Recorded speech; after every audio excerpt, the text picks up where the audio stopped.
아멘. 오늘 본문의 말씀을 가지고 물은 결국 바다로 흐른다. 물은 결국 바다로 흐른다. 라는 제목으로 말씀 증거하겠습니다. 물은 중력에 의해서 높은 곳에서 낮은 곳으로 흐릅니다. 우리나라 사람들이 하루에 1600만 톤의 물을 그 이상을 쓴다고 하는데요. 생활하수는 강으로 흐르고 또 흐르는 가운데 여러 갈래의 곁길들로 만나게 되지만 결국은 바다로 흐르게 되는 것이죠. 우리가 지난달부터 계속해서 살펴보았던 솔로몬 왕 이후에 이 남유다 왕들과 북이스라엘의 이 왕들의 역사를 보면서 물의 흐름과 같다는 생각을 해보게 됩니다. 결국 물이 바다로 흐르듯 결국 왕들의 역사, 백성들의 역사는 하나님의 뜻대로 흘러간다라는 것입니다. 방금 읽은 본문은 남유다의 20대 왕인 시드기야 11년 통치의 마지막 모습이기도 하면서 또 20명의 남유다 왕들의 320년의 역사의 마지막 모습이면서 또 한 가지 처음 이스라엘의 왕이 세워지고 사울 왕부터 시작된 이 이스라엘의 역사 450년의 왕조의 끝을 이야기하는 결론이기도 합니다. 마치 조선왕정 500년의 역사처럼 비슷한 역사를 자랑하는 이스라엘의 왕조를 한마디로 정리하면 불순종의 결과다라는 거죠. 이스라엘의 역사만이 아니라 아담과 하와부터 지금까지 역사는 역사적이긴 하지만 불순종의 이 결과들입니다. 하나님은 그의 자녀들, 그의 백성들의 약속을 하셨죠. 무엇이냐면 하나님 말씀을 따라 살면 복이 내 앞에 있을 것이고 불순종하면 저주가 내 앞에 있을 것이다 라는 겁니다. 이것을 신명기적 사고라고 하는데요. 신명기에 보면 하나님께서 모세를 통해서 가나안 땅에 입성하는 그 이스라엘 백성들에게 크게 세 편의 설교를 합니다. 그게 신명기인데요. 결론적으로는 똑같습니다. 무슨 내용이냐면 신명기 28장 2절에 이런 말씀이 있습니다. 내가 내 하나님 여호와의 말씀을 청종하면 이 모든 복이 내게 임하여 내게 이르리니 하고 해서 3절부터 계속 쭉 하나님께서 복을 주시는 어떤 복들이 쭉 주시고자 하는 복들이 서술되어 있습니다. 순종하면 이 복을 누리게 된다라는 거죠. 그러면서 이어서 신명기 28장 15절에 말씀하시기를 내가 만일 내 하나님 여호와의 말씀을 순종하지 아니하면 하면서 이 저주가 내게 임할 것이다 라고 말하면서 계속해서 저주의 내용이 나옵니다. 성경은 순종의 최상의 모습과 불순종의 이 최악의 모습들이 우리 앞에 놓여져 있다라고 이야기하는 거죠. 그것을 무엇을 선택하느냐에 따라서 결과는 달라진다라는 것입니다. 아담과 하와는 무엇을 선택했습니까? 선악과를 따먹는 불순종을 선택했습니다. 그래서 에덴에서 쫓겨난 것이죠, 인류가. 출애굽한 이스라엘 1세대들은 가데스 바네에서 무엇을 선택합니까? 그들 역시도 불순종을 선택합니다. 40일간 12명의 정탐꾼들을 보냈는데 돌아와 이 보고하는 시간에 12명 중에 10명이 뭐라고 보고합니까? 절대 불가. 하나님의 말씀이 있어도 우리는 갈 수 없다라는 거죠. 불순종한 것입니다. 애굽에서 모두 그들은요 어떻게 됐습니까? 죽었지요. 불순종의 결과로 죽음을 맞이했습니다. 여호수아와 갈렙과 그리고 출애굽한 2세대들은요 가나안 땅에 들어가지만 가나안의 이스라엘 민족들을 향해서 하나님께서 뭐라고 말씀하셨냐면 가증히 여기는 우상 숭배를 하지 말라. 우상 숭배함으로 너희가 이 지역에서 가나안에서 쫓겨나게 될 것이다라고 하나님께서 말씀하셨습니다. 그런데 역시나 그들은 불순종을 통해서 오늘 본문 말씀을 통해 그들은 바벨론으로 쫓겨가게 되는 것입니다. 뿐만 아닙니다. 예수님이 그리스도로 이 땅에 우리의 메시아로 이 땅에 오셨지만 사람들은 영접지 아니하는 불순종을 통해서 예수님을 십자가에 달려 죽게 하는 죄를 자행하는 거죠. 이 역사들의 이 큼지막한 시점의 변곡점은요 모두 다 불순종들의 것이었습니다. 그런데 이처럼 인류의 이 불순종의 역사에 하나님의 놀라운 은혜가 숨겨져 있다라는 거죠. 온 세계 사람들이 하루에 바다로 흘려보내는 물들이 수십억 톤의 엄청난 오염수가 있다 할지라도 드넓은 바다는 모든 것을 정화하듯 온 인류의 불순종의 역사를 하나님께서는요 당신의 뜻 안에서 모두 선하게 사용하셔서 하나님 뜻대로 이끌어 가신다라는 겁니다. 우리는 그것을 세상의 역사뿐 아니라 성경의 역사에서 발견할 수 있는 거죠. 오늘 이 본문에도 이 부분에 대해 하나님이 우리에게 메시지를 주고 있습니다. 오늘 본문을 통해 우리에게 도전하신 영적 메시지를 몇 가지 살펴보겠습니다. 첫 번째는 결국 하나님께서 인도하신다라는 것입니다. 결국 하나님이 인도하신다. 본문 스토리를 잠시 설명드리면 바벨론 왕 느부갓네살이 남유다의 이 시드기야 왕, 이 20번째 왕 시드기야 왕 통치 9년에 바벨론이 예루살렘을 포위합니다. 무려 3년간 포위하는데요. 그러니까 나가지도 못하고 들어가지도 못하고 결국에선 사람들이 고립하다가 스스로 멸망하는 것이죠. 그러다가 BC 586년에 예루살렘이 완전 함락됩니다. 그리고 나서 왕이 이제 그달랴라고 해서 총독을 바벨론 왕 느부갓네살이 유대 땅에 총독 그달랴를 세우는데 그는요 친바벨론주의자였습니다. 하지만 남유다 백성들의 입장에서는 뭡니까? 매국노지요. 매국노지요. 유대 땅에서 흩어졌던 일부 세력들, 왕족들이 그달랴가 총독이 되었다라고 걸 듣고 결집합니다. 이게 23절 말씀인데요. 이스마엘을 포함해서 5명의 귀족들이 유대를 재건하고자 모였습니다. 근데 뜻밖의 충격 발언을 듣게 되죠. 24절에 보니까 그달랴가 하는 말이 바벨론에게 우리가 바벨론 왕을 섬기면 평안할 것이다 라는 이야기를 하는 것이죠. 그달랴의 이야기를 듣고 나서 25절에 왕족 중 한 사람인 이스마엘이 그달랴를 살해합니다. 그리고 26절에 살해한 후에 바벨론의 보복이 두려워서 애굽으로 멸망을 하지요. 이 부분만 놓고 봤을 때는 이스마엘이라는 사람이 그달랴를 자기 뜻대로 살해했고 자기의 의지대로 애굽으로 도망간 것으로 성경은 말하고 있습니다. 그런데 예레미야 42장에 보면 이 스토리가 좀 더 자세하게 나오는데요.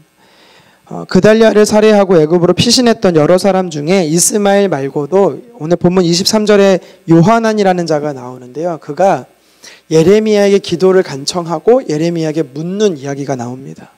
어떻게 했으면 좋겠냐. 이때 예레미야가 뭐라고 말하냐면 하나님의 뜻은 바벨론을 섬기는 거다. 애굽으로 피하는 게 아니다라는 이야기를 미리 합니다. 그런데 이 요하난이란 사람은요. 예레미야 다시 말해 하나님의 뜻대로 하나님의 뜻을 순종하지 않고 불순종해서 심지어 예레미야까지 잡아서 애굽으로 도망을 갑니다. 성경은 이 부분에 대해서 구체적으로 나오지 않습니다. 그런데 역사는 뭐라고 말하냐면 BC 568년, 586년에 남유다가 멸망했는데요. 68년에 이 바벨론의 왕 느부갓네살이 애굽을 다시 한번 공격을 하는데요. 그때 역사는 뭐라고 말하냐면 그때 바벨론 이 총독을 살해하고 도망갔던 유대인들을 색출해서 거기서 다 진멸했다라는 게 있습니다. 처형했다라는 역사 기록이 있습니다. 우리가 여기서 깨닫게 되는 것이 무엇입니까? 사람은요 자기 생각대로 결정대로 사는 것 같지만 실상은 모든 걸음을 인도하시는 분은 하나님이다라는 겁니다. 예나 지금이나 이 땅의 사람들은 자유의지를 이야기하죠. 내 생각대로 결정한다라는 것입니다. 물론 성경은요 이 자유의지를 인정합니다.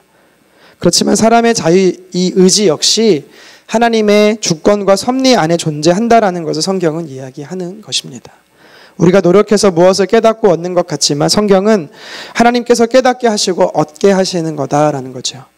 내 의지로 결정해서 하나님을 선택하는 것 같지만 성경은요 하나님께서 하나님을 찾고자 하는 그 마음 역시도 허락하신다라는 겁니다. 우리는 이러한 사실을 통해서 알 수 있는 것은 하나님의 백성이 되어 여기까지 온 것이 내 의지와 내 뜻이 아니라 오직 우리를 구원하시고 택하신 하나님의 은혜다라는 것입니다.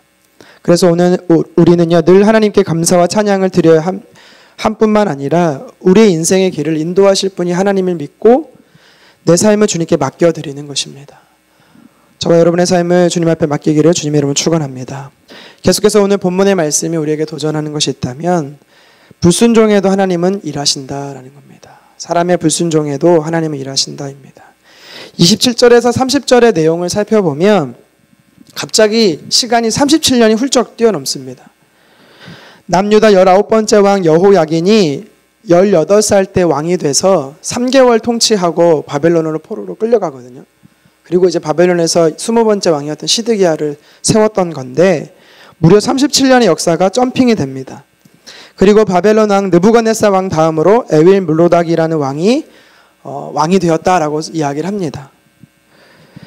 근데 어떤 일이 벌어지냐면 이 여호야긴이 갑자기 죄인의 신분에 놓여서 그게 신분이 회복되는 것이 오늘 성경에 등장하지요. 역사적으로 보면 어떤 일이 일어났냐면 이 바벨론의 느부갓네살은요 많은 이 땅을 점령해서 그 땅을 그 왕들을 다 포로로 잡아갑니다. 그래서 다 총독을 세웁니다. 왕들을 다 감옥에 가둬놔요. 그런데 이 느부갓네살 왕 다음으로 왕이 되었던 이 에위므로닥은요 이제 이 점령했던 나라의 그런 관계성 때문에 감옥에 가둬놨던 왕들을 이제 풀어주는 겁니다. 그 땅으로 돌려보냈다라는 게 아니라 신분을 회복시켜줬다라는 거죠. 자, 오늘 성경이 이것을 이야기하고 있는데요. 왜 그러면 이 사실을 이 열왕기하 마지막 부분에 기록하고 있냐라는 것이죠. 성경은 자녀들의 불순종, 이 왕들의 불순종으로 인해서 심판이 이들에게 임했다라는 것을 이야기합니다. 사실 이것으로 끝나면 사실은 우리가 흔히 말하는 슬픈 결말인 거죠. 그런데 하나님께서는 한 줄기 소망의 메시지를 우리에게 마지막 주고 있습니다. 그것이 뭐냐면 지금의 결과가 나의 죄로 인해 불순종으로 인해 온 결과이지만 그래도 나를 사랑하시고 우리를 사랑하시는 하나님의 열심히 우리를 회복하신다라는 것입니다. 한번 생각해 보세요. 18살에 끌려가서 37년 동안 감옥에 갇혔습니다. 다음 달이겠거니 내년이겠거니 이거를 무려 37번을 반복하다 보면요. 평생 나는 이대로 죽는구나. 나는 영원한 소망이 없구나. 라고 여호야기는 생각했을 겁니다. 그런데 예고 없이 갑자기 그해, 그날 그가 신분이 회복된 겁니다. 그에게 있어서 얼마나 감격적이고 충격적인 일 아니겠습니까? 사실 이것은 우리에게 있어서 구원의 이야기를 또 내포하고 있는 겁니다. 우리는 영원히 죽은 존재였습니다. 영원히 소망 없는 존재였고 영원히 우리에게 있어서는 빛이 들어오지 않는 진노의 자녀였던 것이죠. 그런데 내 죄 때문에 우리의 그런 결과를 얻었지만 하나님의 열심이 갑자기 우리에게 구원의 문을 열어주셨고 우리에게 소망이 생겼다라는 것입니다. 이사야서 9장 7절 하반절은 말합니다. 만군의 여호와의 열심히 이를 이루시리라. 아멘. 하나님께서는요, 저와 여러분들이 허물과 죄가 많고 넘어지고 쓰러지고 오늘도 실패하지만 하나님의 열심히 우리를 이끌어 가신다라는 것입니다. 하나님의 열심이 그렇게 사단이 예수 그리스도가 이 땅에 오는 것을 막았지만 하나님의 열심은 예수님 이 땅에 보내셨고 하나님의 열심이 예수님의 십자가에 달려 돌아가시지 못하는 구원하지 못한 사단의 열심이 그렇게 막았지만 결국 하나님은 우리의 죄까지도 선양하셔서 십자가에 그 아들을 죽이시고 피를 흘리셔서 우리를 구원하셨던 것입니다. 우리 눈에 보이는 것이 절망이고 우리 눈에 보이는 것이 낙심케 하는 상황이라 할지라도 하나님께서는요 그것이 아주 끝이 아니다라고 우리에게 말씀하는 것입니다. 죄로 인해 초래된 결과라 할지라도 진노를 거두시고 용서하시는 분이 하나님이십니다. 그리고 다시금 저와 여러분들을 향해서 소망을 품게 하시는 거죠. 말씀을 정리합니다. 열왕기사의 결말을 통해 하나님은 우리에게 말씀하시는 게 있습니다. 도전하는 것이 있습니다.